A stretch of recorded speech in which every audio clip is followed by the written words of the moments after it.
네, 안녕하세요. 최동일 교수입니다. 2022학년도 1학기 신라대학교 교양농구를 맡게 됐고요.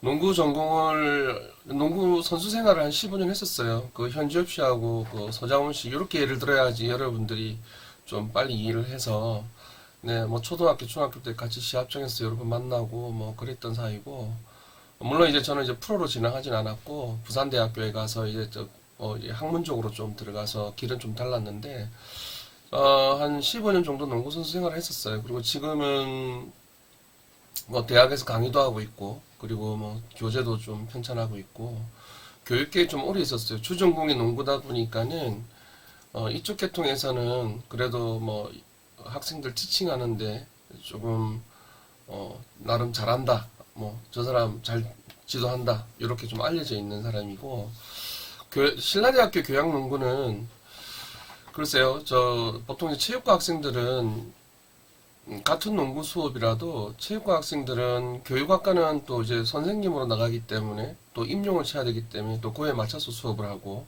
그리고 이제 사회체육으로 또 전공하시는 분들은 또 이제 저기 심판으로 또 나가거나 또 경기 운영위원으로 또 나가기 때문에 그에 맞춰서 항상 강의를 해왔거든요. 근데 제가 제일 좋아하는 게 사실 교양농구예요. 교양농구를 왜 좋아하냐 그러면은 부산대학교에서 교양농구를 한 3년 했었거든요. 근데 학생들하고 너무 재밌게 이제 그 시간을 보냈었던 기억이 있어요. 뭐 학생들 스스로도 이제 팀을 만들어서 외부에 시합도 나가고 할 정도로 뭐 그렇게 재밌었는데 이유가 있습니다. 모르겠어요. 신라대학교에서 지금 이 교양농구는 교양 필수라서 이제 학생들이 어쩔 수 없이 선택하는 경우가 있다고 좀 들었는데 부산대학교 교양농구 같은 경우는 정말 농구를 좋아하는 아이들이 모이다 보니까는 되게 재밌는 시간 좀 보냈던 것 같아요. 그래서 제가 신라대학교 교양농구는 처음 왔지만은 참여하시는 분들이 조금 그런 마인드로 가서 좀 즐겼으면 좋겠다. 재밌게 배웠으면 좋겠다. 이런 마인드로 좀 참여하셨으면 좋겠어요. 교양농구는 제가 그 강의 철학이 하나가 있는 게 교양이란 단어가 붙으면은 항상 즐거워야 된다라는 생각을 항상 갖고 있거든요. 왜냐 그러면 전공 수업 하기도 좀 빠듯하잖아요. 그죠?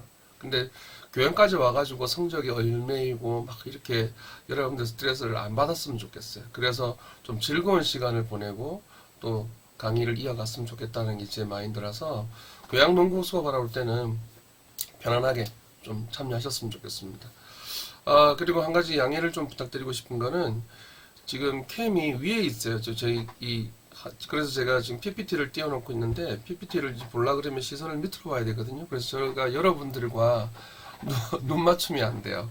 그래서 여러분들 좀 제 여기 정수리만 계속 보게 되는데 좀 양해를 좀 부탁드릴게요. 이 다음부터는 아마 제가 좀 빠져 육성만 좀 녹음을 하도록 할게요. 그죠? 그렇게 해서 한 학기 동안 좀 잘 해봅시다. 지금 뭐 코로나 그죠? 오미크론 때문에 지금 뭐 좀 상황이 안 좋은데 저는 이제 3차를 맞았거든요. 그 3차를 맞고 난 뒤에 제가 여기 광안리에 좀 농구 학원을 하고 있어요. 그래서 저희 학원에도 이제 그 확진자가 여러 번 왔다 갔어요. 그래서 검사를 그때마다 이제 검사를 하러 여기 수영 보건소에 갔었는데 3차를 맞아 놓으니까는 수동 감시자라고 그래가지고 그 뭐지 격리를 시키거나 그러지는 않더라고요. 그래서 좀 많은 수혜를 입었었어요.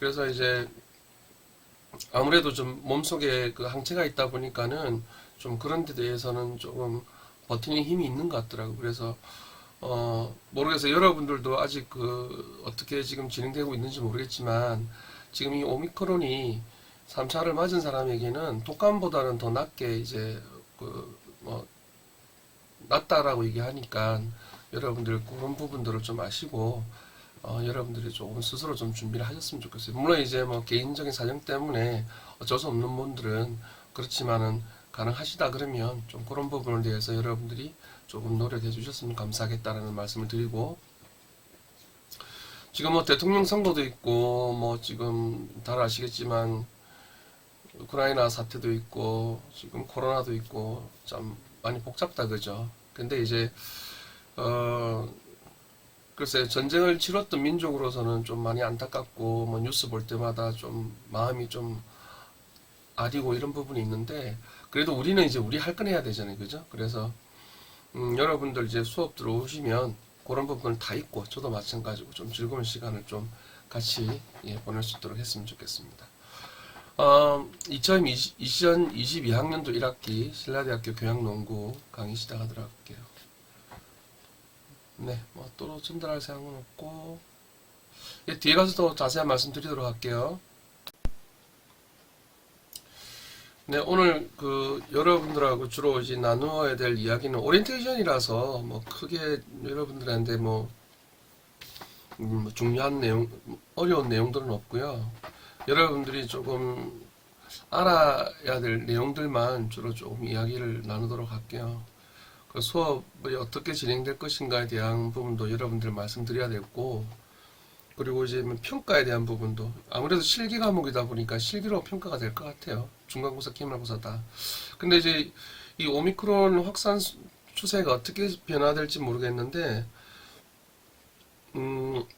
신라대학교 내부에서 그 오미크론이 1단계, 2단계를 나눠가지고 이 정도에 따라서 교육부 지침에 따라서 수업 강의 방향을 좀 설정해 놓은 게 있어요. 그래서 1단계는 뭐 비대면 또는 뭐 블렌디드 강의 또는 대면 강의 뭐 이렇게 좀 돼 있고 3분의 2 뭐 나눠서 하라는 내용이 있었는데 글쎄 모르겠어요. 그 2단계까지 가게 되면 학교 시스템 자체가 전체적으로 조금 멈춰야 되지 않겠나 싶은데 그럼 저희들도 비대면으로 돌아서야 되거든요. 그 비대면으로 돌아서게 되면 아무래도 평가 방법이 중간고사 정도는 지필평가가 될 수도 있을 것 같아요. 2020년도 신라대학교 웰빙체육학부 학생들 제가 농구 강의를 하고 있는데 그때 처음으로 이제 중간고사를 지필평가를 했던 것 같아요. 그때는 아예 학교를 갈 수가 없어서 그래서 상황에 따라서 이 평가 방법이 조금 달라질 수 있다. 그 부분은 여러분들이 조금 인지해 주셨으면 좋겠다는 생각이고요. 그리고 이제 뭐 부끄러운 얘기지만은 강의하는 제가 누군지 이제 여러분들이 좀 아셔야 될 거 아닌가라는 생각이 들어요. 그래야 이제 여러분들도 이제 좀 저에 대한 신뢰가 좀 있을 거 아니에요, 그죠? 그래서 제 소개를 부끄럽지만은 조금 해놨어요. 예, 해놓고 그리고 마지막으로 귀한 영상이에요. 영상을 지금 2개를 준비를 했는데 이 영상은 재작년인지 작년인지 제가 기억이 잘 없는데 그때 이제 그 강의를 다 비대면 강의를 해야 돼서 매일 유튜브에 가고 또 인터넷 들어가서 이 자료를 찾는 게 거의 일이었거든요. 그래서 자료를 다 뒤져가지고 찾다 보니까 이제 농구에 물론 이제 대부분 잘 알고 계실 거라 생각하는데 요 영상 이 자료들이 그때 2060년도 자료 라디오 자료가 있더라고요. 그거를 이제 영상을 올려놓은 게 있어서 그걸 찾았는데 저도 농구를 한 15년 정도 전공을 했지만 그 내용이 들어보면은 좀 재밌는 이야기들도 많아요. 지금 우리가 알고 있는 NBA가 아니라 그 다른 또 리그가 있었던 것도 있었고 그리고 농구의 훅슛이라는 게 있거든요. 옆으로 이렇게 던지는 슛이 있는데 이 슛을 만든 압줄 자바라는 선수가 있어요. 아주 유명한 선수인데 이 선수가 왜 이 훅슛을 만들었는지 뭐 이런 부분들도 나오고 또 이 선수가 키가 워낙 크다 보니까 농구에 아주 적합화되어 있잖아요. 그죠? 그러다 보니까 또 이 선수를 견제하기 위해서 또 어떤 룰이 또 병행되고 이런 내용들이 라디오 방송으로 나와요. 라디오 방송 영상이 아니라. 이 라디오 이게 했던 그 인터뷰했던 영상들을 이렇게 해석을 해서 이렇게 쭉 편집을 해서 이렇게 올라왔던데 거기 보면 이제 그 처음 농구를 개발하셨던 선생님들도 박사님도 나오셔서 인터뷰하는 내용도 있고 여러분들 모르겠어요. 제 입장에서는 이게 정말 귀한 자료거든요. 그래서 이 자료를 매번 농구할 때마다 한번 들려드려요. 그래서 여러분들도 이 영상 2개 좀 보고 영상 하나 끝나고 이제 제가 코멘트했던 내용들이 있었어요. 그 영상도 같이 한번 넣어놨으니까는 여러분들 시청해 주셨으면 감사하겠습니다. 영상을 찍었던 데가 2020년인지 2021년인지 모르겠는데 하여튼 그때 영상이라서 그 영상을 좀 다시 또 편집을 했으니까는 그 부분 좀 참고해 주시고요. 네, 다음 넘어갈게요.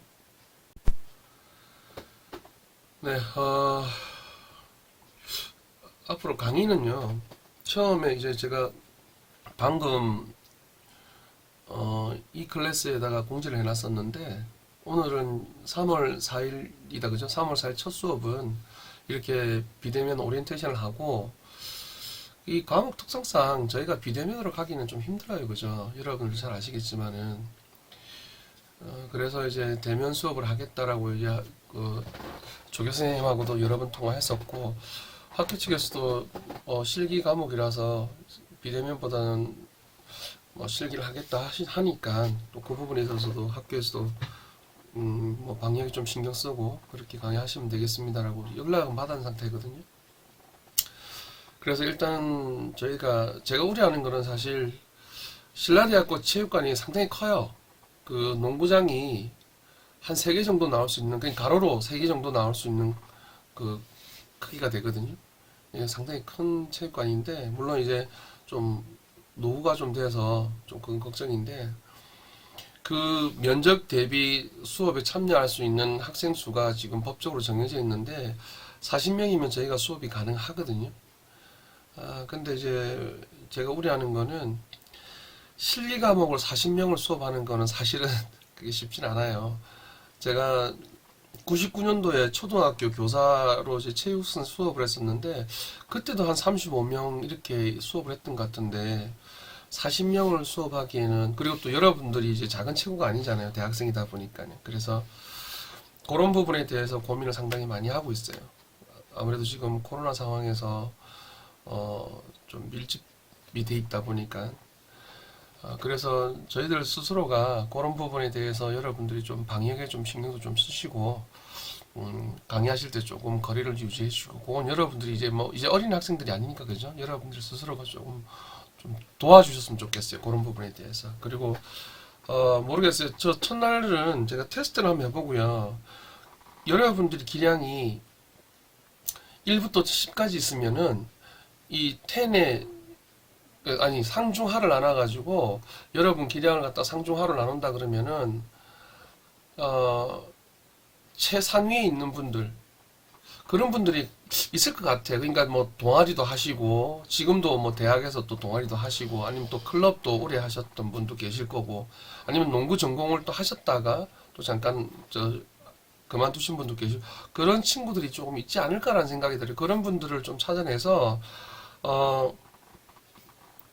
제 조력자로 조금 도움을 요청할 생각이에요. 왜냐 그러면은 기량이 여러분들이 너무 천차만별 이렇게 차이가 있으면 제 혼자 모든 걸 이렇게 케어하기는 좀 힘들어서 그분들에게 조금 도움을 바라고 또 그에 맞게끔 또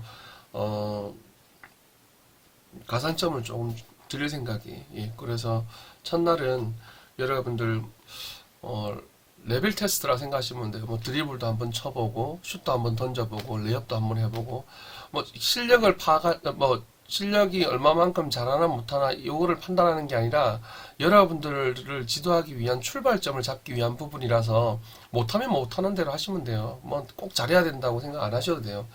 교양 과목 농구기 때문에 여기서 배우시는 거기 때문에 내가 못해서 난 농구 못해 뭐 어려울 것 같아 이렇게 접근하시지 마시고 못하는 대로 그래서 이제 배워가시면 되거든요. 예, 그렇게 좀 생각해 주셨으면 좋겠고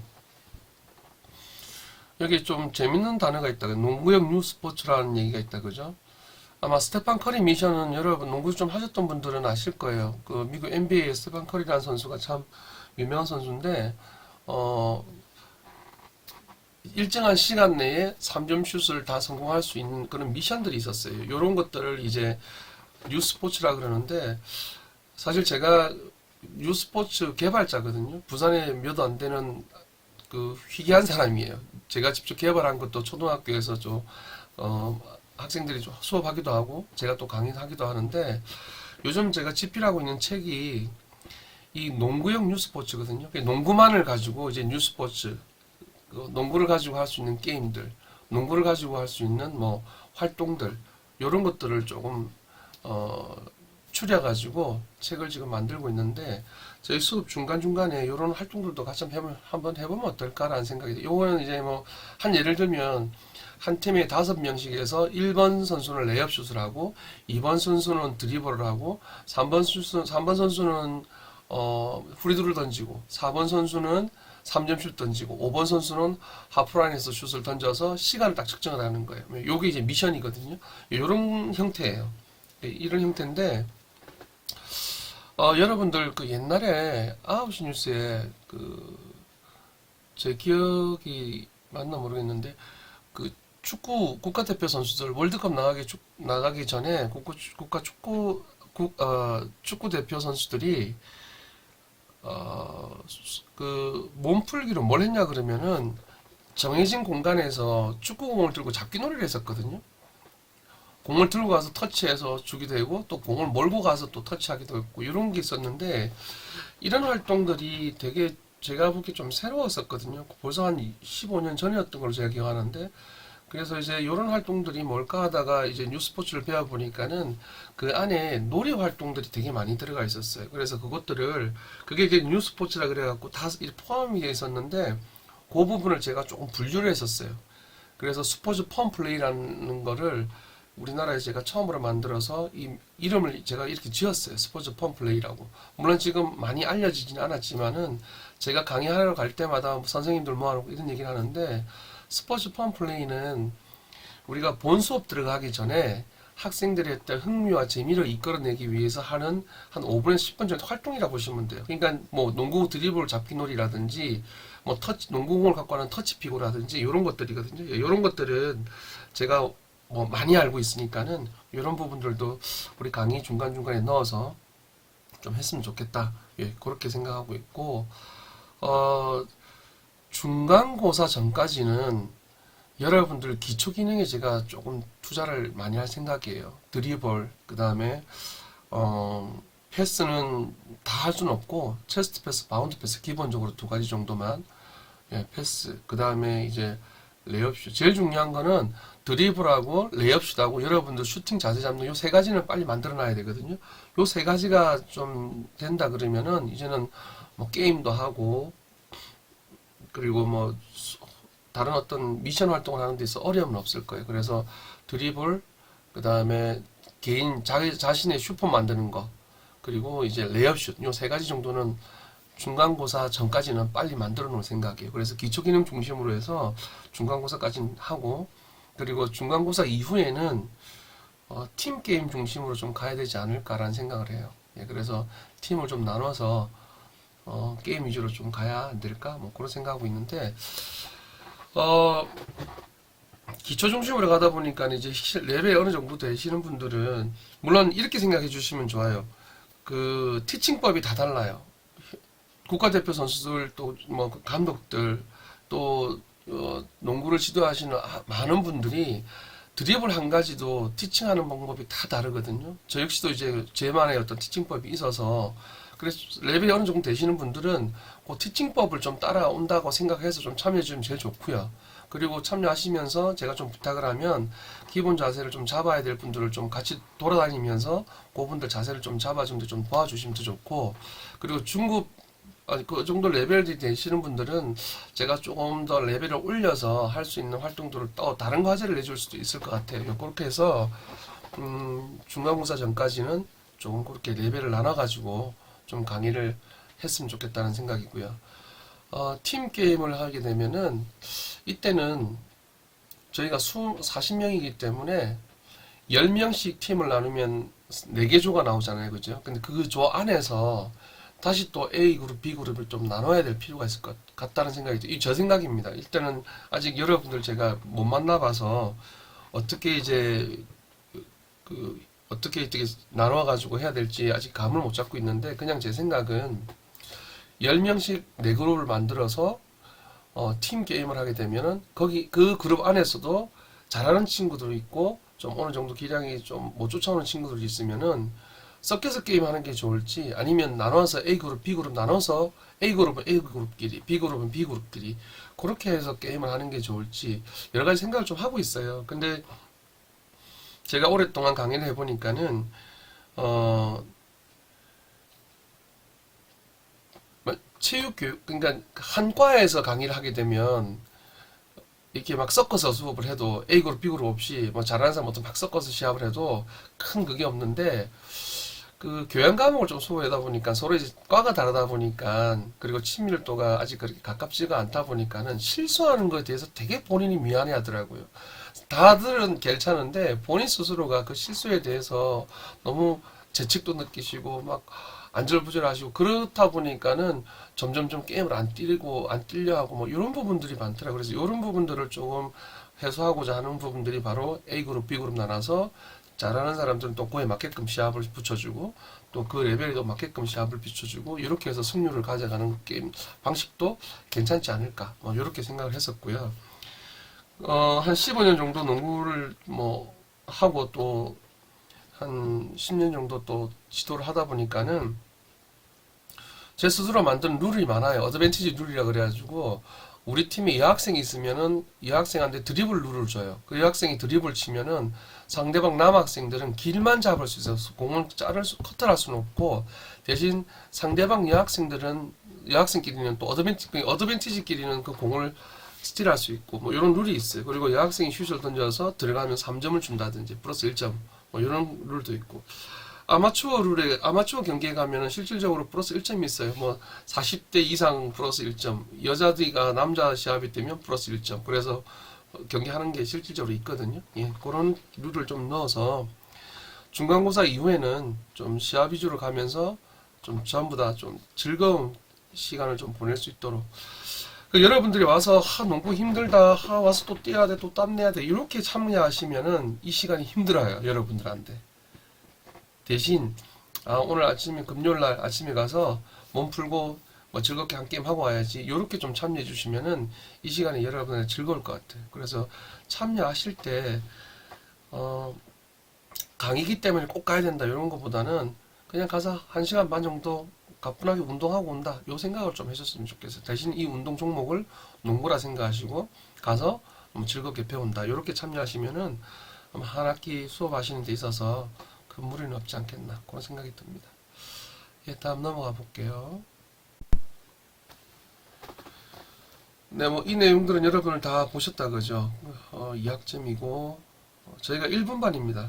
참 그리고 원래 강의 1교시가 9시에 시작이었는데 9시 반으로 정정됐습니다. 학교에서 이제 그 정정 안내문을 제가 받았거든요. 아마 여러분들도 알고 있을 거라 생각하는데 9시 반에 첫 강의입니다.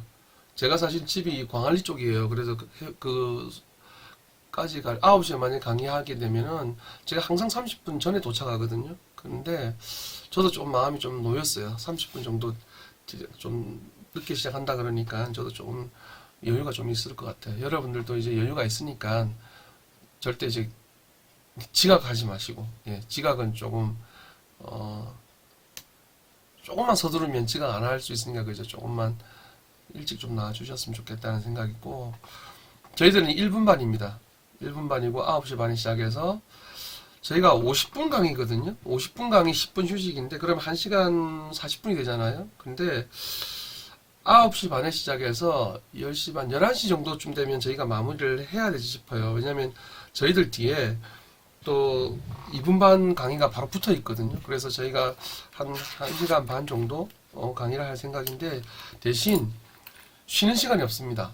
예, 쉬는 시간 없이 바로 쭉 갈 생각인데 물론 이제 중간중간에 뭐 상황을 보고 제가 그 컨트롤 좀 하겠지만 진짜 급하신 분들은 강의 중간에 와서 저한테 얘기하시면 돼요. 그리고 물 마시는 거나 뭐 이런 부분들은 여러분들 스스로 좀 하시면 되고 대신 남자분들 뭐 남자 여자 좀 구분지어서 좀 대부분 남자분들이 그러시던데 강의 중간에 나가서 담배 피우고 오시는 분들이 계시더라고요. 그거는 안 돼요. 그거는 기본적인 예의에서 좀 어긋나잖아요. 그죠? 왜냐 그러면 자기가 힘들다고 쉬는 시간에도 안 돼 나가가지고 담배 한 대 피고 들어오면은 그 냄새가 여러 사람들한테 지금 좀 안 좋잖아요. 그죠? 그래서 제 강의 또 실기 강의다 보니까는 여러분들 끝날 때까지 담배 태우시는 분들은 끝나고 좀 담배를 좀 폈었으면 좋겠다는 좀 부탁을 좀 드리고 싶습니다. 제가 오랫동안 강의를 하다 보니까는 중간에 이제 쉬는 시간 담배 피고 오시다 보니까는 그 비흡연자분들이 되게 힘들어하세요. 그 냄새가 사실 안 없어지잖아요, 그죠? 그래서 이제 그런 부분들은 물론 이제 여러분들 어떤 마음인 줄 알아요. 저도 가끔 그렇게 담배를 태우기 때문에 저 어떤 심정인지 아는데 조금 힘들더라도 강의 끝날 때까지는 그런 부분들을 조금 도와주십사 좀 부탁을 좀 드리고 싶습니다. 예. 과목 번호 좀 외워놓으면 좋고 그 뭐 중간고사, 기말고사 과제 이렇게 30점, 30점, 10점씩 이렇게 변형하는 출석이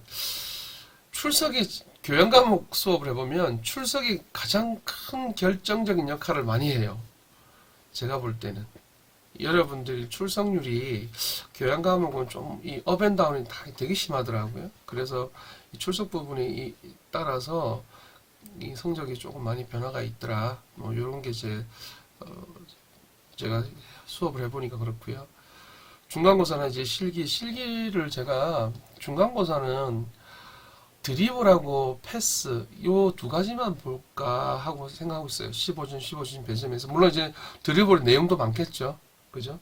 그 기말고사는 레이업 슛하고 아마 드리블 레이업 슛 앞에 드리블을 붙는다 그죠? 드리블 레이업 슛하고 그 다음 슈팅하고 이렇게 해서 실기를 봤으면 좋겠다라고 좀 생각을 하고 있고요. 그리고 여기 하나 빠졌는데 저희가 헬퍼 분들이 있어야 돼요. 도와주시는 분들이 있어야 되는 게 왜 그러냐 그러면 그 체육관에 골대 세워야 되고 농구공 빼야 되고 바닥 청소해야 되고 해야 될 일이 있는데 사실 제 혼자서 이걸 다 할 수는 없고 그래서 실기 과목은 항상 그 헬퍼 분들 도움을 주시는 분들을 선발을 해요. 한 4분 정도? 그분들은 여러분들은 9시 반까지 오시지만 그분들은 9시까지 오셔야 돼요.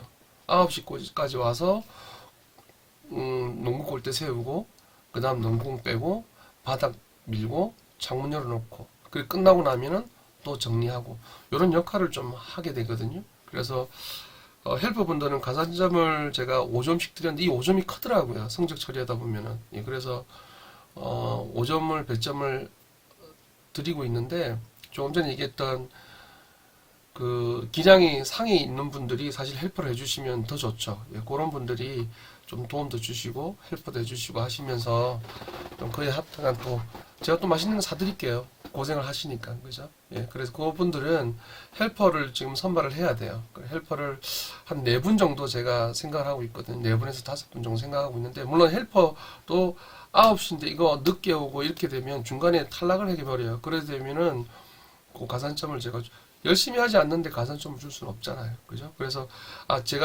내가 헬퍼 하고 싶다. 그리고 나는 뭐 기숙사가 있으니까는 근처에 있으니까 내가 좀 일찍 가서 헬퍼도 하고 그리고 그에 맞는 가산점을 좀 취득하고 싶다 하시는 분들은 저희가 3월 11일 날 만나면 헬퍼 제가 선발하고 싶습니다 하실 분 손들어 주세요 할 때 그때 좀 나와주셨으면 감사하겠습니다.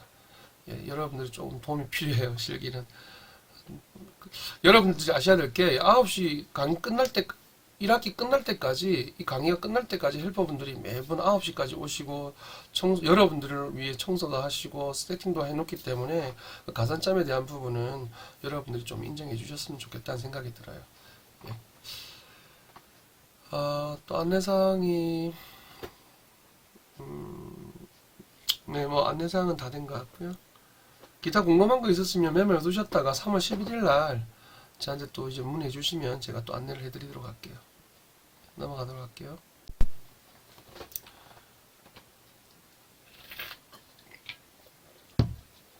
네, 계속 이 영상 강의가 1시간에 25분씩 배정돼 있다 보니까는 혼자 계속 떠들다 보니 목이 계속 막혀서 물을 한잔 하고 왔는데요. 리포트가 있어요, 과제가.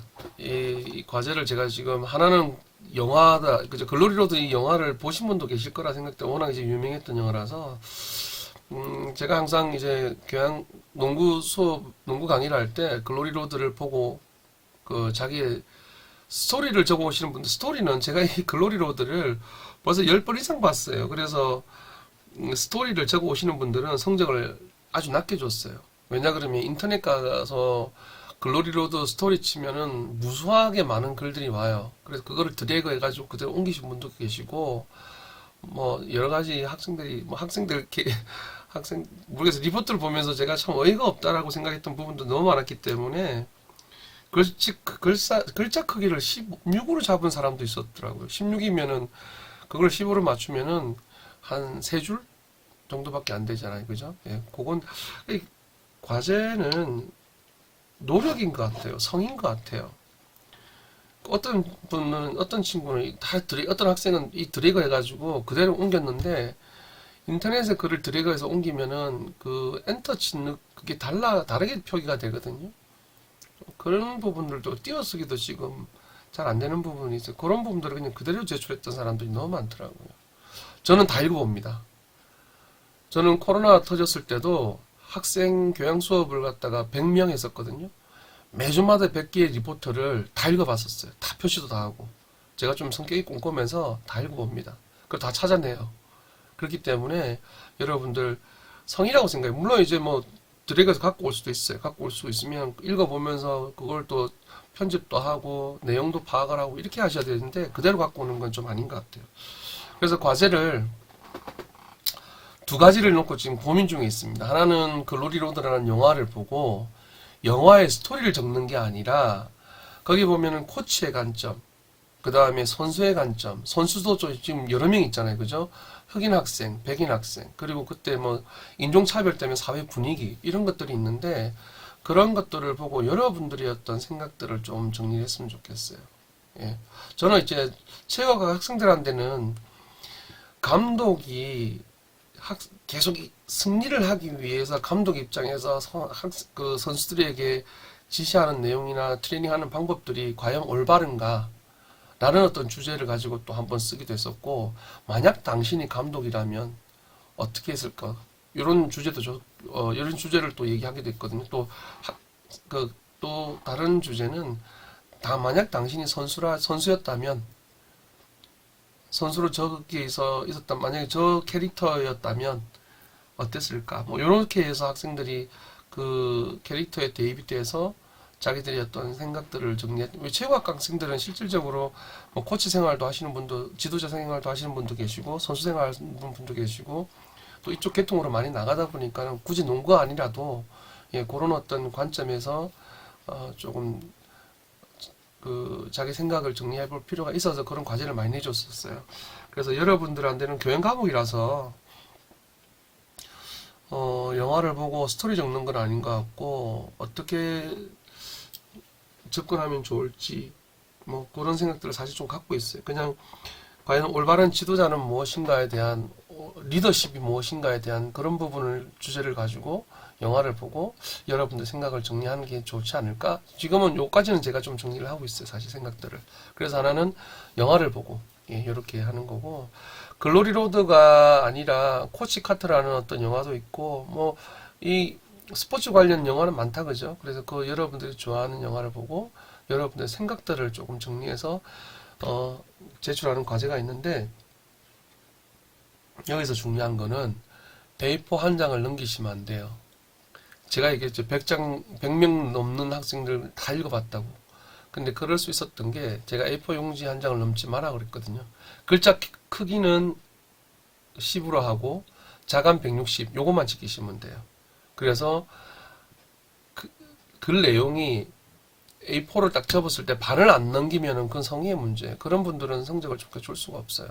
그래 대학생 정도 되면 자기의 생각을 정리해서 쭉 쓰다 보면은 A4 반장은 넘잖아요. 근데 이제 보통 A4 한 3줄, 4줄 적는 분도 있고, 뭐, 하여튼 제가 리포트 읽어보면서, 그런 실망을 좀 많이 했었어요. 이거 생각도 안 하고, 고민도 안 하고, 그냥 대충 적어서 냈구나. 이걸 성적을 줘야 돼, 말아야 돼. 이런 고민을 상당히 많이 했던 것 같아요. 특히 교양 과목에서. 예, 그런 부분들이 이제 여러분들이 조금, 저 교수님이 저런 고민을 했었구나. 그럼 나는 앞으로 과제를 제출할 때 어떻게 해야 되겠다. 이렇게 조금 생각해 주셨으면 좋겠다는 생각을 갖고 있습니다. 예, 글로리도 영화를 보고 자기 어떤 리더십에 대한 부분을 리포트를 내는 거에 대해서 한번 고민을 하고 있으니까 요는 이제 과제 제출은 좀 시간을 좀 크게 둘 생각이에요. 예, 많이 드릴 생각이고 A4 한 장에 모델 쳐서 제출하시면 될 것 같아요. 표지도 안 돼요. 표지도 안 되고 제일 위에다가 학과, 학번, 이름 뭐 요 정도만 표기하셔갖고 저한테 한 중 제출하시면 될 것 같아요. 다른 하나는 농구 규칙인데 농구 규칙이 계속 바뀌어서 저도 사실은 되게 혼란스러울 때가 많거든요. 제 때는요, 글로리로드 영화 보면은 밑에 이제 그 농구 골대 보면은 이렇게 사각형이 보이죠. 그걸 리바운드 라인이라고 그러는데 저게 원래는 그 마름모골 비슷하게 삼각형 어떻게 표현해야 되지? 하여튼 삼각형 모양으로 이렇게 대각선으로 라인이 있었어요. 예. 근데 그게 이제 리바운드 할 때 좀 비효율적이다. 그래서 계속 코트가 바뀌었거든요. 이렇게 지금 네모로 바뀌었는데 그리고 안에 보면은 그 작은 동그라미 있죠. 고기 골대고 링이고요. 그 앞에 이렇게 또 C자로 지금 여러분들 예, C자로 지금 되어 있는 거 있죠. 예, 저 라인이 NBA에서 지금 만들어진 건데 저게 저도 어려워요. 저게 전문 용어를 제가 지금 까먹었는데 이제 저기서 이제 공격수들이 덩크슛을 할 때 수비수가 잔에 있으면은 파울이 지정이 돼요. 수비수는 비켜줘야 돼요. 이게 NBA에서 골밑 싸움이 너무 격렬하다 보니까는 좀 저 선수들이 좀 많이 다치고 또 근본적인 거는 NBA는 흥행을 해야 되잖아요. 그러면 이제 농구의 또 퍼포먼스 덩크슛을 많이 보여야 되는데 저기서 덩크슛 할 때 비켜주라 이거예요.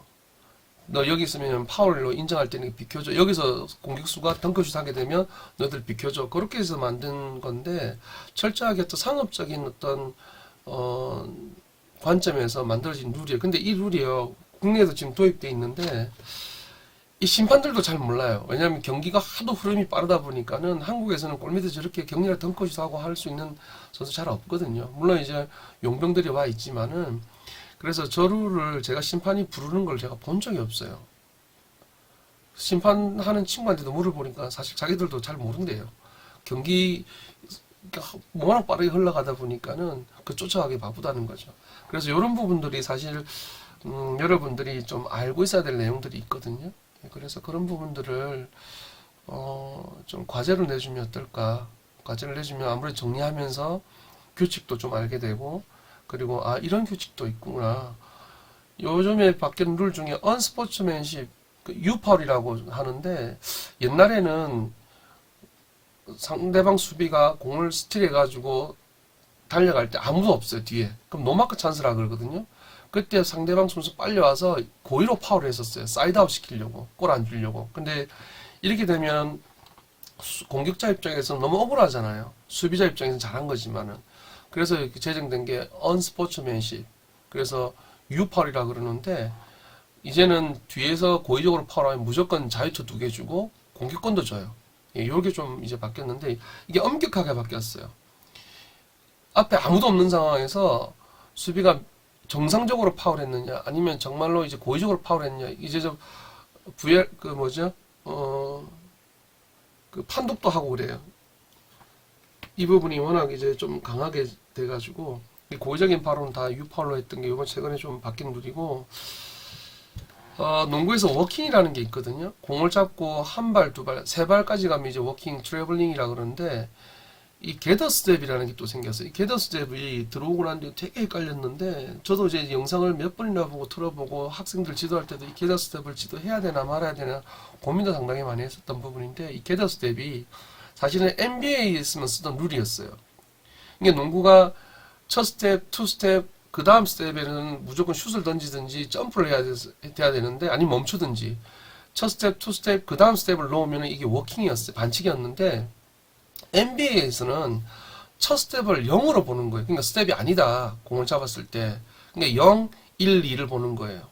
근데 이 룰이 그 국제 아마추어 룰과 NBA 룰이 달랐어요. 그래서 어떤 일이 있었냐 그러면은 NBA 농구 선수들이 올림픽 대표로 나오면은 전부 워킹 트래블링이 불렸었어요. 왜냐면 올림픽은 아마추어 룰을 보거든요. 그러다 보니까는 이 국제 농구 연맹이랑 NBA 농구연맹이랑 이것 때문에 트러블이 있었거든요. 근데 여러분들도 아시다시피 농구 이러면은 전부 다 NBA를 생각하잖아요. 그래서 NBA가 이겼어요. 그래서 이 트러블링이 도입이 돼버렸네. 그래서 농구에 지금 이 트래블링이 게더 스텝이 도입이 돼가지고 첫 스텝을 제로 그다음 하나 둘 보는데 제가 똑같은 영상을 찍어가지고 심판한테 드려봤거든요. 심판위원한테 드려서 이거 게더 스텝이에요 아니면 이거 워킹이에요라고 한번 분석해달라 그랬는데 사실은 그분한테 말씀을 안 드린 똑같은 동작이었거든요. 근데 그분 판단이 좀 다르더라고요. 그래서 제가 뭘 느꼈냐 그러면 이 심판이 보는 관점에 따라서 이 게더 스텝이 워킹이 될 수도 있고 아닐 수도 있겠다. 그러니까 아주 애매모호하게 돼버리는 거예요. 경기의 판도가 달라지거든요. 그래서 그런 룰도 있어요. 근데 그거를 좀 잘 활용하면 또 뭐 좋은 결과가 있겠지만은 농구 규칙이 매년마다 바뀌거든요. 이제 조금 전에 말씀드렸죠. NBA가 워낙 위상이 강해지다 보니까는 NBA는 모든 스포츠를 통틀어서 가장 특이한 게 모든 스포츠는 경기 룰을 선수를 보호하기 위해서 룰을 만들어 가거든요. 근데 농구만 룰을 만들어 놓고 선수가 들어와요. 그러다 보니까는 너무 헷갈리는 게 많은 거예요. 계속 룰을 바꿔요. 이제는 4점 룰도 지금 만들어진다는 얘기가 오고 있거든요. 그래서 여러분들이 이런 내용들을 조금 찾아보면서 A4 용지에 좀 정리도 하면서 그리고 농구 골대 3점 라인과의 거리라든지 그다음에 골대 높이라든지 코트 크기라든지 뭐 더블 드리블은 뭔지 그다음에 캐딩 더블은 뭔지 뭐 이런 부분들을 조금 공부를 해서 A4 용지에 좀 정리하는 게 어떨까. 요 두 가지 과제를 두고 좀 많이 고민을 하고 있어요.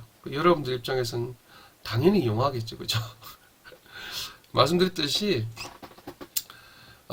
교양 과목은 여러분들이랑 스트레스 주면 안 돼요. 제 철학이라서. 그래서 요거는 제가 여러분들 다음에 만나면 현장에서 물어볼게요. 한번 고민해 보세요.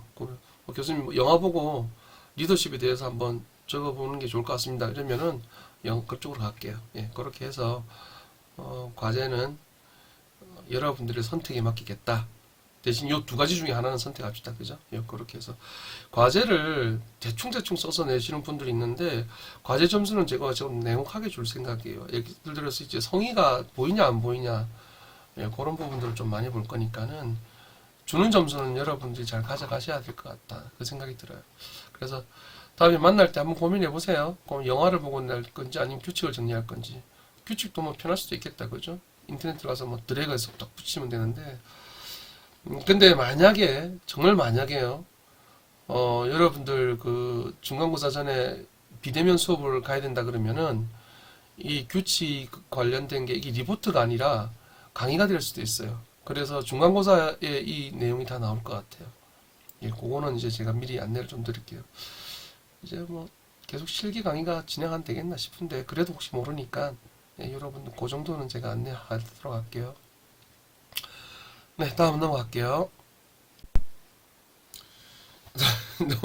이거 펼쳐놓고 이걸 틀어야 돼 말아야 돼 계속 고민하고 있었는데 네, 저는 앞서도 말씀드렸듯이 농구 선생을 한 15년 했었어요. 예, 뭐 서장원 선수, 현주엽 선수가 제 동기거든요.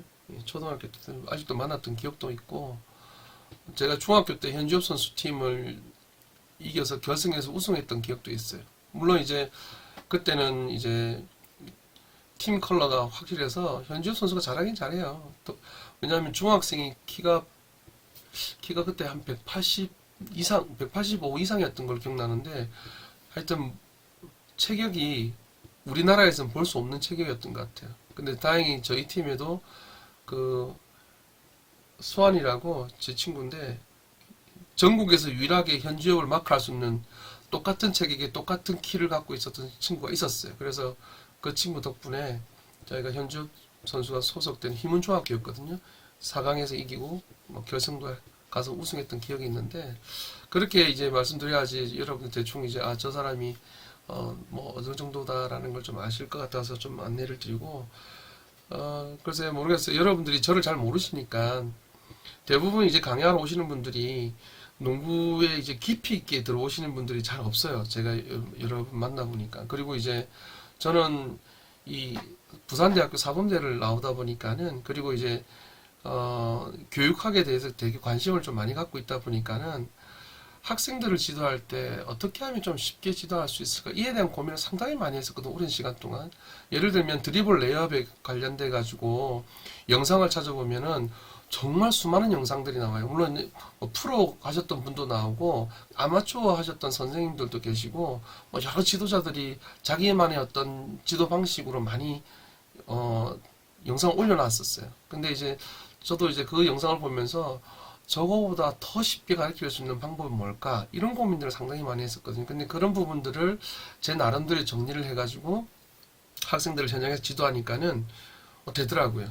예를 들면 레이업슛 같은 것도 동작을 이걸 왜 학생들이 어려워하지? 라고 해서 제가 고민해 보니까는 원래 드리블 레이업슛인데 보통 레이업슛이라 그러거든요. 근데 레이업슛이 아니라 드리블 레이업슛이에요. 그러니까 드리블이 안 되면 레이업슛이 안 돼요.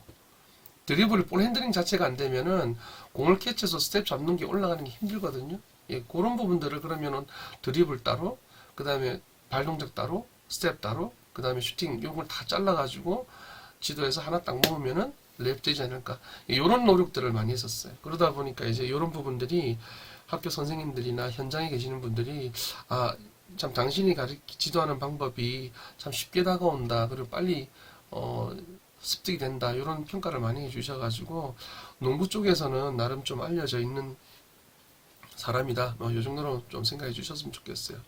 그리고 뭐 말씀드렸듯이 제 개인 사업으로 학원을 지금 운영하고 있는데 학생들을 지도해서 부산 대회, 전국 대회를 나가서 우승도 많이 하기도 했고, 그리고 뭐 이렇게 네이버 스포츠에 또 이렇게 사진이 또 나오기도 했어요.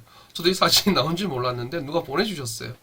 저 누가 찍어서 사진이 왔더라 하면서 찍어주셨는데, 예, 저 때문에 몸을 빠마하고 있었네. 그리고 보니까. 예, 그래서 초등학교 4학년 때부터 해서 농구 선수 경력 한 15년 됐고요. 지금 부산 시내에 있는 그 농구 방과후를 한 여러 군데 갔었는데 지금은 다 접고 한 군데만 이제 나가고 있거든요. 이제는 제가 이제 방과후를 나가게 되면 이쪽 계통에 있는 사람은 저를 다 아시니까 그분들한테 괜히 기회를 뺏는 것 같아서 제가 좀 줄였어요. 그래서 방과후를 나가는 이유는 한 가지밖에 없어요. 아직도 현장의 아이들을 지도하는 현장의 아이들이 매년마다 바뀌거든요.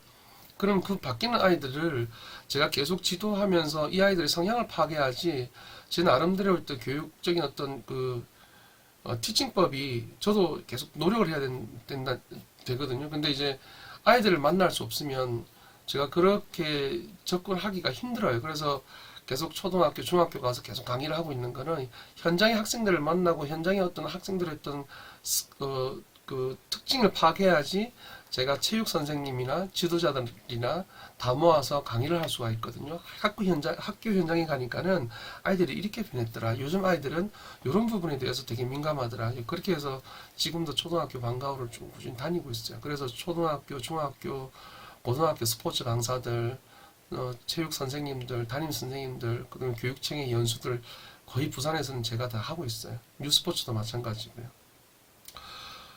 부산 그 초등학교, 중학교, 고등학교 때까지, 대학교 때까지도 농구를 했었고, 부산대학교를 진학했어요. 부산대학교에서 제가 물론 이제 농구를 올해 스포츠 선수들은 다 국가대표가 꿈이잖아요. 근데 이제 제가 좀 사실 포인트 가드를 봤었어요. 1번을 봤었는데 키가 그렇게 크지는 않아요. 그러다 보니까는 농구는 아무래도 키가 신장이 있어야지 좀 유리한 종목인데 저한테는 조금 아쉽게 됐죠. 그래서 이제 부산대학교로 진학을 했어요. 주위에서 너는 지도자가 됐으면 좋겠다라고 추천을 많이 해주셔서 그 얘기를 중학교 때부터 들었던 것 같아요. 그래서 결국은 부산대학교에 왔고 부산대학교에서 학사, 석사, 박사까지 다 했었습니다. 석사는 제가 또 특수체육을 했어요.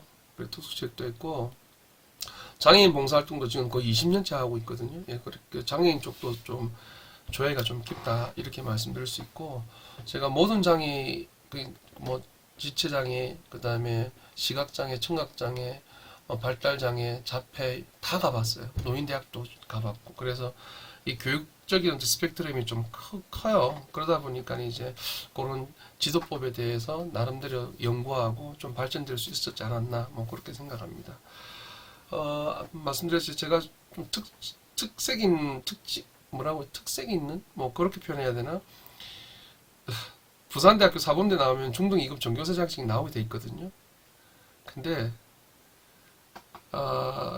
유일하게 99년도에 중초교사 제도라고 있어요. 중초교사 제도라고 있었는데 중학교에 있는 중등 그 사범대 나온 사람은 초등학교에 갈 수가 없어요. 근데 그때 당시에 명예퇴직이라는 부분이 있어서 초등학교에 있는 선생님들 다 명예퇴직을 해버린 거예요. 그러다 보니까 교사가 없어서 급하게 법을 바꿔서 중등에 있는 교사들을 초등으로 내려보냈거든요. 그때가 이제 그걸 이제 중초교사라 그래서 교대생들하고 좀 마찰도 있고 뭐 사회적으로 좀 시끄러웠었어요. 근데 이제 중등 교사 자격증을 갖고 있지만 초등 교사 자격증이 없잖아요. 그래서 중등에 있는 선생님들이 이제 사범대 졸업한 학생들이 초등학교에서 아이들을 지도하기 위해서 다시 또 360시간인가를 또 이수했었어요. 교대에서 여름방학, 겨울방학 동안 아침 9시부터 저녁 6시까지. 그래서 제가 교사 자격증을 2개나 갖고 있어요. 부산에 극히 드문 사람들입니다. 지금 중등 2급하고 초등 2급 전교사 자격증 갖고 있는 사람이. 그래서 제가 지금 초등학교, 중학교를 계속 왔다 갔다 할 수 있는 것 같아요. 농구 심판 자격증도 갖고 있고, 뭐 생활체육에서는 지금 뭐 평가위원으로 계속 왔다 갔다 하고 있고, 그렇게 하고, 선수 생활 오래 하다가 이제 뭐 학생들도 지도하다 보니까 저 말씀드렸듯이 그 어떻게 하면 학생들이 기량이 향상될 수 있을까 이런 부분들을 많이 고민하다 보니까는 또 그에 맞는 티칭법이나 연습법, 훈련법 이런 부분들을 되게 많이 발전시키다 보니까는 학생들 기량이 상당히 많이 늘어섰어요. 그래서 광남초등학교 학생들을 한 제가 6년 동안 여기 이 해운대 지역에 학생 스포츠 클럽 데려나갔었는데 6년 동안 한 번도 진 적이 없는 것 같아요. 예, 그랬던 것 같아요. 그리고 뭐 전국 대회도 나가서 뭐 2년 연속 또 우승하기도 했고 교육부 장관 상도 받았네. 예, 그렇습니다. 뭐 대충 이 정도. 그래서 아마 여러분들 농구 지도하는 거는 뭐 정말 좋은 교수님 만났다라고 생각하셔도 될 것 같아요. 내가 너무 제 자랑을 너무 많이 해가지고 너무 쑥스러운데 그만큼 제가 자신 있다고 말씀을 드리는 거예요. 이 부분에만큼은 제가 뉴스포츠하고 농구 그 다음에 뭐 플로어볼 여러 가지를 많이 하고 있는데 그 중에서 하나를 뽑아봐라 그러면 제가 당연히 농구입니다. 제가 농구한 지가 벌써 선수생활 15년 했고 지도한 지가 벌써 20년이 다 돼가는데 이것만큼 제가 잘하는 게 없습니다. 라고 이렇게 얘기하실 정도로. 그래서 각 대학에서도 이 부분은 교수님들이 다 아세요. 농구 부분은 최동일 교수님. 저희 지도부 교수님도 항상 자신 있게 농구 최동일 교수님한테 맡기면 된다. 이렇게 할 정도니까는 예, 이런 부분들은 이제 여러분들 아셨으니까 절 믿고 한 학기 동안 절 따라와 주시면 절대 이제 실망 안 하실 거라는 자신감에 제 소개를 드렸습니다. 죄송합니다. 너무 저도 이런 걸 처음이라서 되게 고민을 많이 했었어요. 이거를 소개를 해야 되나 말아야 되나. 근데 학생들을 만나면 대부분 야 교수님 요 정도만 알지 대신 이 사람의 스펙이 어떻게 되고 이 사람이 어떤 사람인지 잘 모르잖아요. 근데 이렇게 자신 있게 여러분들한테 제 소개를 해놔야지 여러분들이 좀 믿고 따라오는 정도가 좀 달라지지 않을까? 예, 그렇게 해서 좀 부끄럽지만 예, 제 소개를 좀 이렇게 주실주를 했습니다. 여기까지 하겠습니다.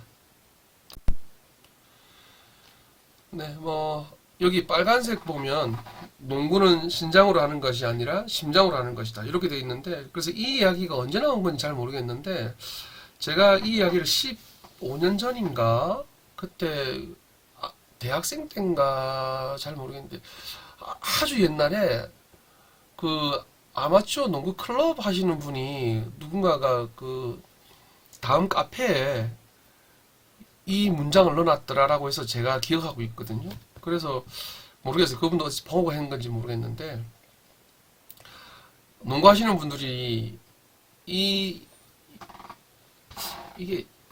잠깐만 슬램덩크에서도 나왔나? 하여튼 이 문장을 되게 많이 이렇게 좋아라 하시더라고요. 그래서 좀 멋있는 말이다. 그래서 저도 넣어놔봤습니다. 그래서 물론 이제 농구란 종목이요. 정말 그 피지컬 신장에 대한 부분이 이 경기력에 가장 크게 미치는 종목은 사실 농구가 맞아요. 물론 다른 종목도 마찬가지겠지만 근데 특히 농구는 어젠가 그제 뉴스 보니까는 캐나다 학생이 중학생 16살인가 키가 2m 13인가 되더라고요. 그 손만 뻗으면 링이 닿는 친구예요. 그 이길 수가 없잖아요. 옛날에 3130가 3100가 거기에도 키가 2m 뭐 10cm 이상 되는 친구가 있었는데 전국 때 나가면 다 우승인 거예요. 그래서 주위 팀들이 그 팀이 안 나오는 시합을 나가는 거예요. 왜냐하면 이길 수 없다라는 거를 알고 있는 거예요. 키가 2m 10이 넘는 사람은 손만 뻗으면 돌아서서 골대에 넣어버리니까. 그래서 농구는 특히 신장의 차이에 따라서 결과가 좀 많이 달라진다. 그게 맞는 것 같아요. 저는 농구 올 때가 해보니까. 근데 이제 배우는 우리들은 이런 거 신경 안 쓰셔도 돼요. 그냥 즐겁게 배우시면 돼요. 키가 작든 크든 키가 작으면 작은 대로 그에 맞는 슈팅법, 그에 맞는 슈팅을 제가 만들어 드리면 돼요. 가르쳐 드리면 돼요. 예, 그래서 여러분들이 나한테 맞는 작으면 작은데 크면 큰 대로 그에 맞게끔 제가 티칭법을 다 알고 있으니까는 여러분들 그냥 즐겁게 참여하시면 될 것 같아요. 예, 그렇게 했고 잠깐만, 밑에 잘렸네. 잠시만요.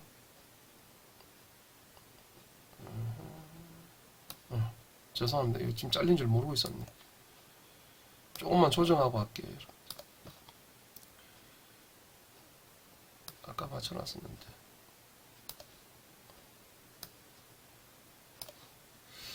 죄송합니다. 미리 맞춰놨어야 되는데 지금 체크를 못했네. 이 역사, 규칙, 규격은요. 뒤에 영상에 나오는 내용들이에요. 영상에 나오는 내용을 제가 조금 정리를 해놓은 건데 이 이야기들이 다 뭐 라디오 그 앵커가 하는 게 다 나오기 때문에 여러분들 뭐 특별히 제가 설명할 건 없고 그 사진을 한번 보시면 그 최초의 논코트 있죠. 예, 이 사진이 참 재밌는 사진인데 제가 갖고 있는 사진 여기 없네. 제가 갖고 있는 사진 중에 그 농구 골대를 최초의 농구 골대였던 사진을 누가 보내준 적이 있었는데 그 사진을 제가 여기 넣는다는 까 다음에 시간 되면 그 사진도 한번 보여드리도록 할게요. 그 처음 농구가 나왔을 때는 축구공을 했었어요. 그때는 축구는 미리 미식축구라 그래가지고 풋볼이라 그래가지고 그때는 이제 주로 이제 그 공을 사용했으니까 그죠. 근데 이제 옛날 방식은 럭비처럼 달려가가지고 그 골 던져서 넣는 거였어. 그러다 보니까 한 30명씩 이렇게 했었거든요. 학생들이 막 몸으로 부딪히고 던지고 차고 너무 많이 다치는 거예요. 그러다 보니까는 인원을 줄이게 되고 그리고 이제 공을 들고 뛰니까는 또 너무 사고가 많다. 그래서 드리블 쳐서 가야 된다. 그리고 공을 갖고 달리게 되면 안 된다. 이런 룰을 하나씩 만들기 시작했던 거예요. 근데 사실은 규칙은 그렇게 해서 발전이 돼야 되거든요. 그 선수들이 게임 하다 보면은 어떤 부분에 있어서 선수가 위험에 처하는 경우가 있어. 그럼 반드시 룰을 바꿔야 되는데, 글쎄 모르겠어요. 농구만 희한하게 규칙을 만들어 놓고 그 선수가 그 규칙에 적응하게끔 하니까, 저도 농구를 오래 했지만 그 부분은 저도 조금, 반대하는 입장인데, 애초에 이렇게 문제가 있어서 이렇게 규칙을 하나씩 바꿔가는 게 맞다고 생각하는데, 그래서 농구는 좀 규칙을 만들어 놓고 그 참여하는 사람들이 그 규칙에 적응하게끔 한다는 부분이 좀 이해가 안 되긴 한데요. 근데 지금은 또 NBA 쪽에서 워낙에 상업 쪽에 물들어 있다 보니까는 룰이 선수 중심이 아니라 관객 중심으로 돌아가는 것 같아요. 계속 흥미, 재미, 그리고 또 퍼포먼스, 그리고 좀 더 자극적인 이런 부분들을 자꾸 가져가다 보니까는 글쎄요, 뭐 선수를 했던 사람 입장에서는 선수를 보호하는 쪽으로 규정이 조금 변화가 돼야 될 필요가 있지 않나, 뭐 이런 생각을 좀 해봅니다. 자, 이제 영상 두 개를 준비했는데요. 그 영상 두 개를 보고 다 이야기 나누도록 할게요. 네, 이 영상을 찾았는데 이 영상 두 개는 뭐 2년 전에 1년 전인지 2년 전인지 잘 모르겠는데 그때 이제 제가 수업 강의 때 찾아서 이제 했던 건데 되게 귀한 자료 같아요. 뭐 첫 화면도 봐도 좀 오래돼 보인다 그죠? 예. 3점 라인이 글로리 로드에도 나오는데 그 자세히 보시면은 3점 라인이 없어요. 애초에는 3점 라인 자체가 없었어요. 그게 어떻게 해서 생긴 건지 그런 내용들도 나오고, 그리고 그때 당시에 있었던 그분들의 육성 음성이 그대로 들리기 때문에 되게 귀한 자료더라고요. 그분들이 이제 방송에 출연하셔가지고 그 이야기들을 쭉 이제 하시는데 이 참 귀한 자료를 누군가 잘 올려주셨다. 그리고 또 해석까지 다 해주셨더라고요. 그래서 여러분들 농구가 이렇게 시작되고 이렇게 됐구나라는 정도를 좀 들으시면 되겠다. 편안하게 영상 보고 마무리하도록 할게요.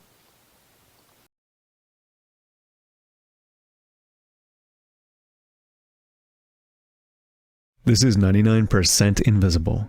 I'm Roman Mars. Tomorrow night, 15,000 cheering fans will pack Madison Square Garden in New York City to witness a giant basketball doubleheader. In that cheering crowd, sitting in row C, seat 11, will be a modest 77-year-old man. Those fans won't know that he made possible the game they're watching. But you're going to meet him now. That tape is from an old New York radio show called We the People. The guest is James Naismith. 125 years ago, in 1891, Naismith was a PE instructor at a small college in Springfield, Massachusetts, when a particularly bad snowstorm struck. For days, the students couldn't go outdoors, so they began roughhousing in the halls. We tried everything to keep them quiet. Something had to be done. One day I had an idea. I called the boys to the gym, divided them up into teams of 9, and gave them an old soccer ball. I showed them 2 peach baskets I'd nailed up at each end of the gym. I told them the idea was to throw the ball into the opposing team's peach basket. A lot of sports don't have such a definitive point of origin, but this one does. I blew a whistle, and the first game of basketball began. That day in 1891, James Naismith invented basketball. And what rules did you have for your new game, Dr. Naismith? Well, I didn't have enough, and that's where I made my big mistake. The boys began tackling, kicking, and punching in the clinches. They ended up in a free-for-all in the middle of the gym floor. In subsequent weeks, Naismith would go on to make more rules for the game. Some of those are still around today, like the one that says players can't run while holding the ball. They have to dribble it.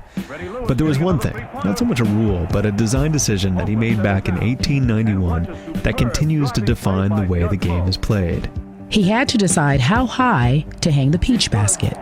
That's Carrie Champion. She's an anchor at ESPN and host of the Be Honest podcast, and she's going to help us tell our story today. Naismith chose to hang the peach basket at 10 feet above the court floor. There was a running track that went around the court at that level, but otherwise the decision was pretty random, and just a little higher or a little lower, and everything would be different. That arbitrary decision to put the basket at 10 feet caused the game of basketball to take shape around the tallest players. But it happened gradually. In fact, in the beginning, the game was played by shorter, less imposing players. In the very early days of the game, people didn't really have a conception of height having really any importance to the game. That's writer and journalist Andrew Heisel. So a lot of the high scorers in the very early days were guys who were like 6 foot tall. It was not until a few decades in that teams started recruiting really tall guys. And at the time, they were sort of referred to often as goons. Nowadays, if you play a little rough or dirty, you might be called a goon. Back then, big men were sometimes called goons just because they were big. The first so-called goon to have a major impact on the game was a big white dude named George Mikan, who played for the Minneapolis Lakers from 1948 to 1956. He was a 6'10" monster who wore big round spectacles when he played. Two giants jump in front of the Laker basket. Notice the comparative size of referee Ekman. Mikan towered over his opponents and broke scoring records with his strength and accuracy. George Mikan forces his way through the center, spins and shoots, and is fouled by Paul Seaman. Watch Mikan get the rebound. Mikan was such a force they actually had to change some rules in the game to offset his advantage. For example, the rule against goaltending came about because of Mikan. Goaltending is the act of catching or batting away another player's shot as the ball is on a downward path toward the basket. Mikan was so tall he could just stand under the basket and swat away shots by the other team. Goaltending was banned in 1945. But rule changes didn't stop George Mikan or his fellow big men from dominating defensively and offensively. You started seeing people saying, like, it's too easy to score. Like, they were really sort of disgusted. They thought this should be a triumph to get the ball in the hoop, not something that happens 100 sometimes a game. The ease with which these super tall players could put the ball in the basket was alarming people. The traditionalists didn't like the way the game was going, but they had no idea what was about to hit them.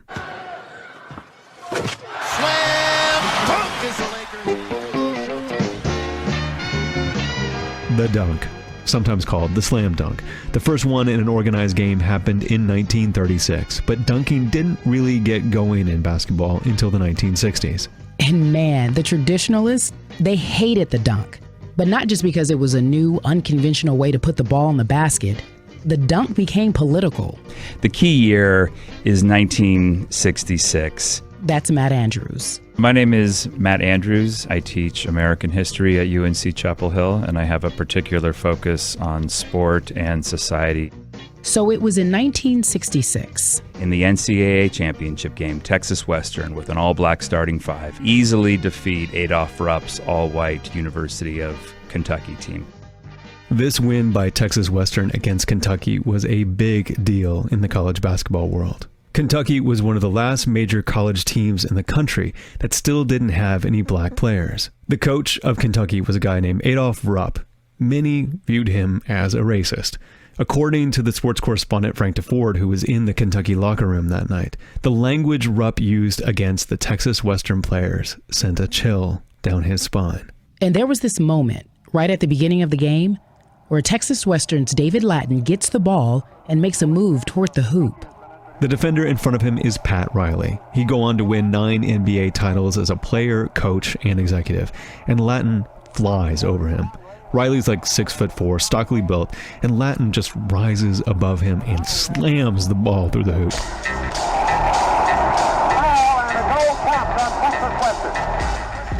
Texas's victory and Lattin's dunk were seen as direct challenges to the establishment.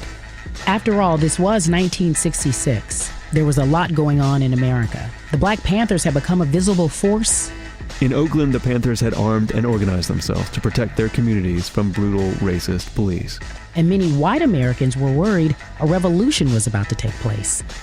Black power was this new evocative phrase. So that the failure to pass a civil rights bill isn't because of black power, isn't because of the student nonviolent coordinator. What's so interesting about this phrase is its lack of specificity. No one is exactly sure what black power means. Into this context comes the dunk, and the dunk seems to be black power manifest on the basketball court. The dunk is physical. The dunk is forceful. You know, when you lay the ball in, you're laying the ball in. But when you dunk, you're doing it to someone. And at a time when so many white Americans are uneasy with the specter of black violence, the dunk becomes suspect. Then to scare people like Adolph Rupp even more comes a player called Lou Alcindor. He would later change his name to Kareem Abdul-Jabbar and become one of the most exciting and famous players in the history of the game. But in 1967, he was a young man, 7 feet, 2 inches tall, and already tearing up the college game with his vicious dunks and fast movement. Alcindor surrounded by white shirts. Unstoppable. So the NCAA, that's the National Collegiate Athletic Association, made a decision. The only way to stop this guy was to get rid of the thing he did best, the slam dunk. In 1967, they banned the dunk. And for 10 years, there's no dunking in college basketball. 네, 1부가 끝났는데요. 참 귀한 자료라는 생각이 들긴 들어요, 그죠? 최초로 이 농구라는 걸 개발하셨던 그 박사님 육성도 직접 들을 수도 있었고, 그리고 초창기에는 축구공을 가지고 그 럭비 형태로 그걸 하다 보니까 많은 사고가 나서 드립을 치고 가야 되고, 그리고 뭐 몸 터치하면 안 되고 뭐 이런 룰이 만들어졌는데, 그 룰이 지금도 지금 현재 농구에서도 지금 사용되고 있는 룰이 있다 그죠. 사실 저는 이제 제 입장에서는 정말 귀한 자료라는 생각이 많이 들어요. 이런 자료들을 잘 구하기 힘든데 교육용으로 상당히 좋다 생각이 들고, 이 영상만 봐도 지금 농구가 어떻게 시작이 돼서 어떻게 흘러왔으며 그 긴 역사가 정말 함축돼 갖고 역사적으로 자꾸 고찰이 돼서 잘 안내를 하고 있는 것 같아요. 그리고 무엇보다도 재밌는 역사적인 사건도 하나 있다 그죠. 미국에서는 인종 갈등에 대한 부분이 되게 컸었는데, 농구가 결국은 백인들의 전용물이었다가 흑인들의 어떤 피지컬이 너무 강하다 보니까 덩크슛 금지시킨다든지 뭐 이런 룰을 변경하고, 또 그 사람들이 농구를 통해서 자기의 어떤 백인의 우월한 모습들을 좀 뛰어넘어서 좀 많은 부분들을 좀 차지했다는, 그렇기 때문에 또다시 이게 논란이 돼서 스포츠에서 또 뭐 흑인들이 잘하는 뭐 덩크슛 이런 것들을 다 금지시키고 뭐 이런 것들이 다 이렇게 한 영상에 담겨 있는 건 참 드문데 좋은 영상인 것 같습니다. 바로 이어서 2부 또 두 번째 영상 이어서 보도록 하겠습니다. Lou Alcindor, aka Kareem Abdul-Jabbar, was not happy about this. In fact, he explicitly said that the only reason for the ban was because they were scared that black guys like him were going to take over the game, although he used much stronger words. Regardless, the slam dunk was done, and college basketball was sent back in time for 10 years. Basketball was in a bad place. The NCAA administrators had made an arguably racist decision to ban the slam dunk. Meanwhile, in the professional league, the NBA, players could still dunk, but fans were losing interest. Here's Andrew Heisel again. This is, for the NBA, considered like the low point of the league. There are all of these pieces written about how the game is dying and nobody wants to watch it. And there's all these questions about why. Naismith's original accidental design decision to put the basket at 10 feet had inadvertently given us this beautiful and exciting slam dunk, but it had also caused the professional game to revolve too much around these super tall players. The game had gotten jammed up around the net. People weren't passing as much. They'd just hand the ball to the giant guy and he'd stand under the basket trying to put it in. This had the effect of slowing down the play, and that slowness was draining the game of its excitement. Basketball needed a design solution. People suggested a lot of fixes. No backboard, a convex backboard, a smaller basket, a bigger ball, a smaller ball, a no scoring zone around the basket, and even a height cap. Another group of coaches called for the hoop to be raised to 12 feet. None of those changes caught on. And then this guy comes along.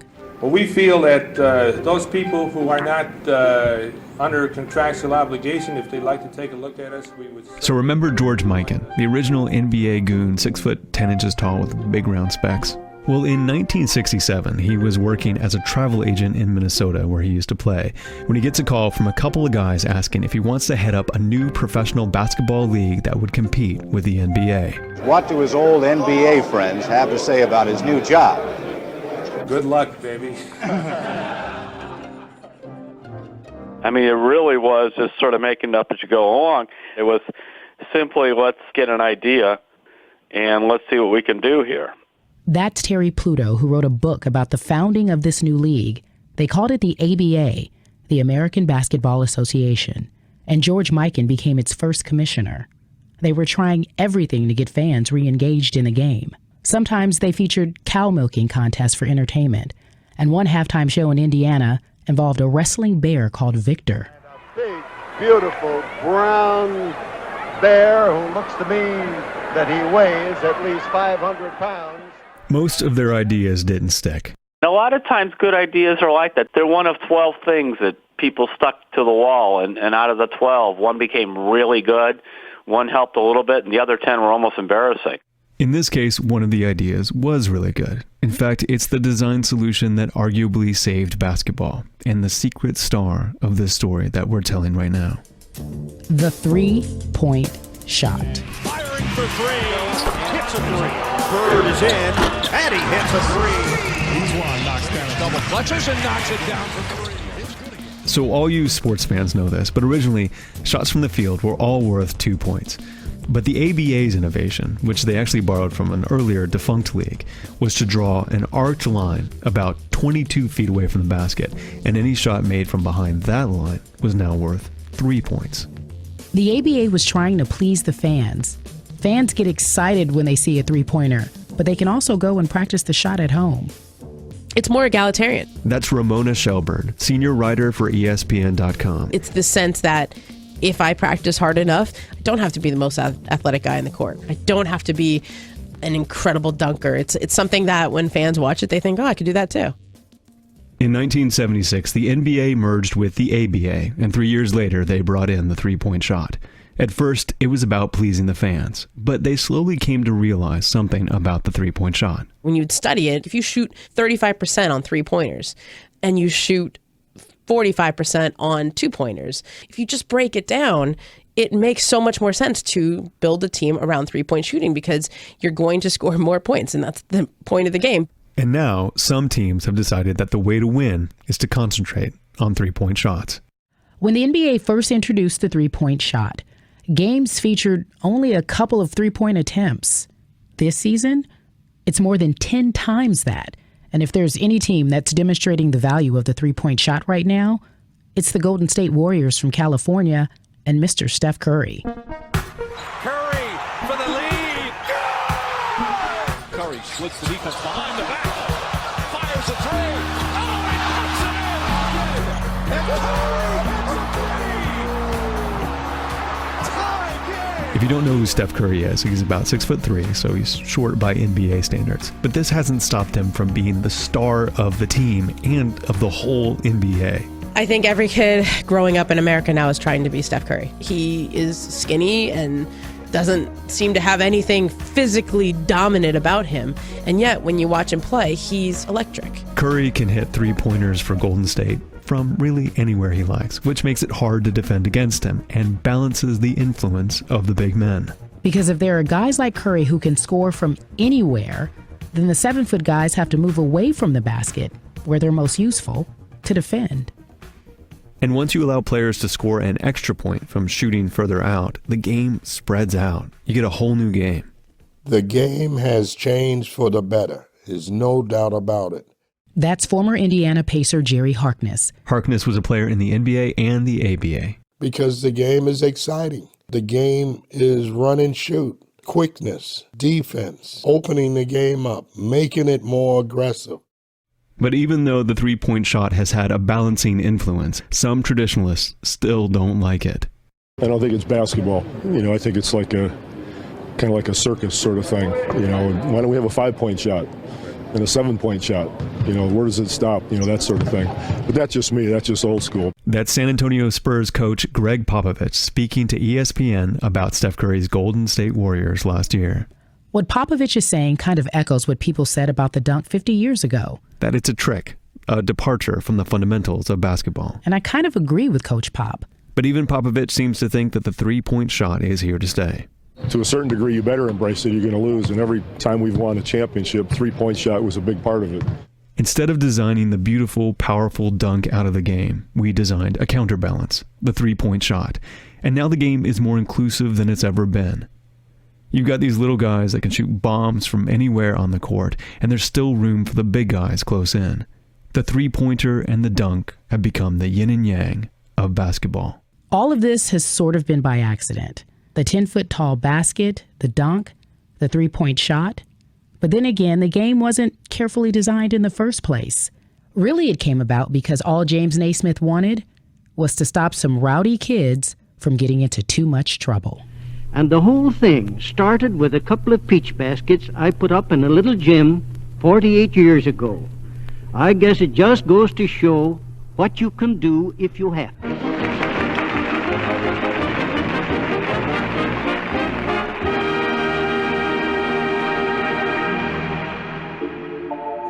Nope. Yep. Nope. Yep. Nope. Yep. Nope. 네, 두 번째 영상까지 다 봤는데요. 좀 재밌는 이야기가 많이 담겨 있다, 그죠? 보니까 압둘자바 선수도 나왔었는데, 워낙 그 신장이 크다 보니까는 덩크슛을 갖다가 금지하는 법안을 또 만들고, 그 법안이 만들어지다 보니까는 또 압둘자바의 특기는 훅슛이라는 게 생겼거든요. 예, 그 선수가 이제 덩크슛을 못하게 하니까 골 밑에서 나름대로 이제 득점할 수 있는 방법을 터득한 게 훅슛인데, 뭐 그런 것들이 다 어떤 역사적인 배경을 따라가 보니까는 그런 어떤 사건들에 의해서 좀 변화됐다는 내용도 좀 알 수 있었고, 저도 사실 그 강의를 많이 하면서 알았던 건 원래 NBA가 그 지금이야 뭐 이렇게 되게 알려지고 유명했지만은 원래 그 농구를 갖다가 이렇게 현대화로 이끌어낸 그 부분은 ABA라고 조금 전에 나왔다 그죠?